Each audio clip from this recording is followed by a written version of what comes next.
આંતરરાષ્ટ્રીય એરપોર્ટ શરૂ થઈ જશે. નમસ્કાર, સ્વાગત છે આપનું આરબી ન્યૂઝના ટોપ 10 સમાચારમાં. હું અશ્વિન રાઠોડ. સપ્ટેમ્બરના અંત સુધીમાં નવી મુંબઈ ખાતે આંતરરાષ્ટ્રીય એરપોર્ટ શરૂ થઈ જશે. મોરેશિયસના વડાપ્રધાન ડોક્ટર નવીન ચંદ્ર રામ ગુલામે અયોધ્યામાં શ્રી રામલલાના દર્શન કર્યા. ઇઝરાયલના યમન અને ગાઝા પર ભીષણ હુમલા બાદ 76 લોકોના મોત. ચીને બનાવ્યું વિશ્વનું પહેલું બોન ગ્લુ.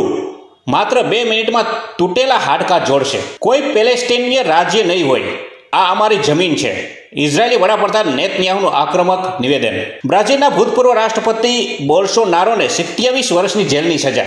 આગામી મહિનામાં ડેન્ગ્યુ અને મેલેરિયાને લઈ રાજ્યોને સતર્ક રહેવા કેન્દ્રનો આદેશ. ટ્રમ્પે હવે G7 સંગઠનના ખંભે બંદૂક મૂકીને ભારત પર વાર કરવાનું રચ્યું ષડયંત્ર. 100% ટેરિફ સુધીનું ટેરિફ લગાવવાની માંગ કરી. પંજાબના ફાઝિકલામાં 27 પિસ્તોલ અને 470 જીવતા કારતૂસનો જથ્થો ઝડપાયો. અમેરિકામાં ભારતીય મૂળના વ્યક્તિની ઘાતકી હત્યા. પત્ની અને પુત્રની સામે ધડથી માથું કર્યું અલગ અને ફૂટબોલની જેમ રમ્યો, પછી કચરાપેટીમાં માથું ફેંકી દીધું. તો આ તારના ટોપ 10 ન્યૂઝ અને હું હતો આપની સાથે અશ્વિન રાઠોડ. જય હિન્દ, જય ભારત.